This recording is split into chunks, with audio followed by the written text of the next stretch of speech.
A greater darkness waited, a worse reign, if worse can be, where all is evil's extreme. Yet to the cloaked, the uncloaked is naked worst. There God and truth and the supernal light had never been, or else had power no more. As when one slips in a deep moment's trance over mind's border into another world, he crossed a boundary whose stealthy trace I could not see, but only the soul feel. Into an armored fierce domain he came, and saw himself wandering like a lost soul amid grimed walls and savage slums of night.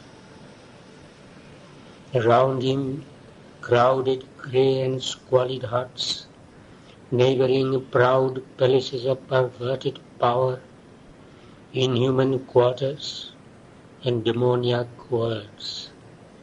A pride in evil hugged its wretchedness. A misery haunting splendour pressed those fell, dun suburbs of the cities of dream life. Their life displayed to the spectator's soul the shadow depths of a strange miracle.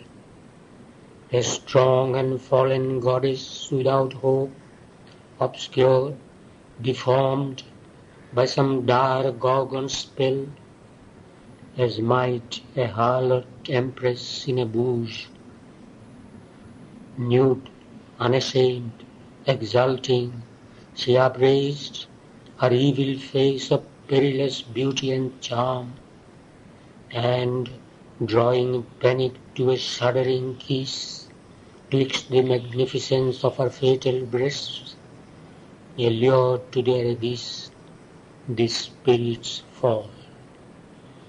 Across the field of sight she multiplied, as on a scenic film or moving plate, the implacable splendor of her nightmare pomps.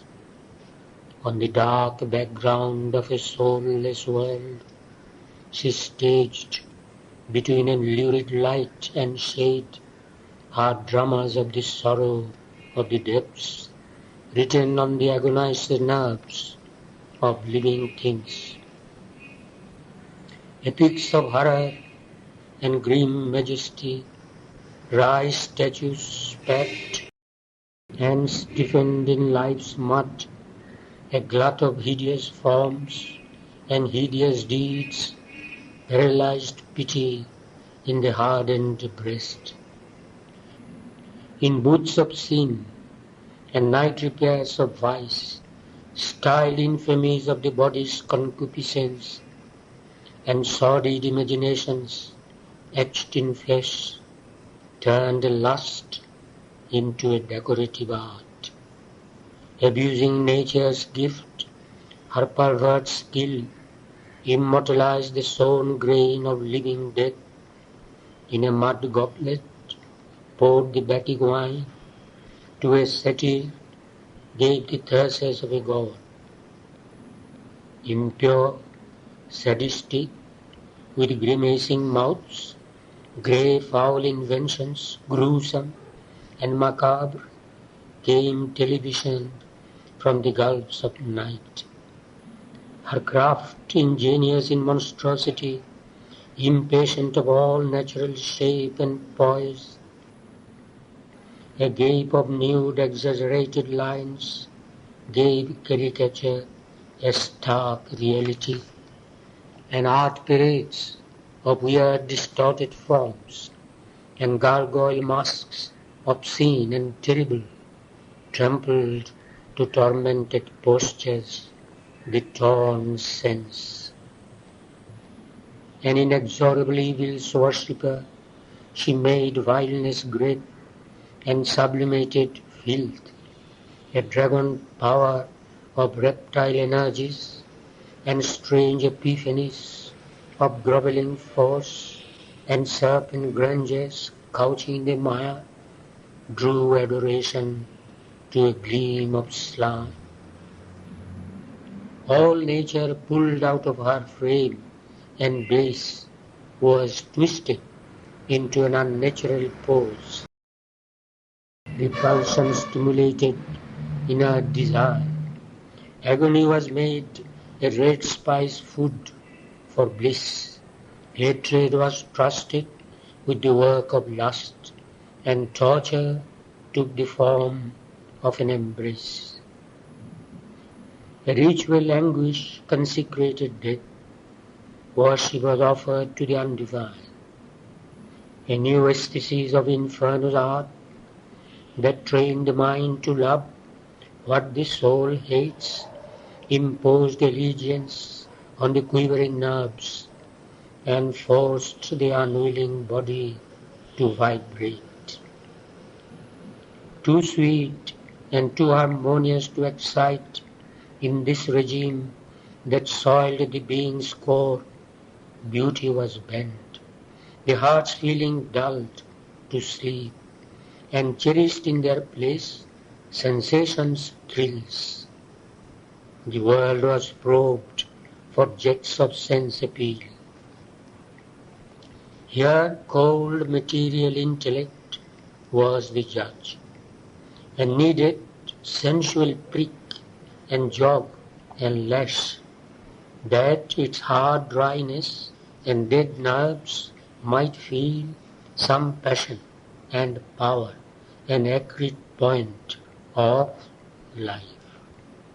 A new philosophy theorized evil's rights, gloried in the shimmering rot of decadence, or gave to a python force, persuasive speech, and armed with knowledge the primeval brute.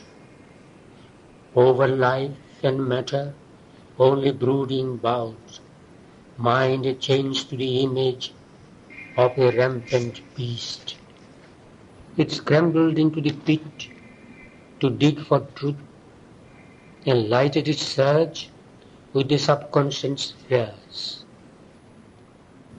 Dense, bubbling, arose, sullying the upper air, the filth and festering secrets of the abyss. This it called positive fact and real life. This now composed of the fetid atmosphere. A wild beast passion crept from secret night to watch its prey with fascinating eyes. Around him like a fire with sputtering tongues, there lolled and laughed a bestial ecstasy.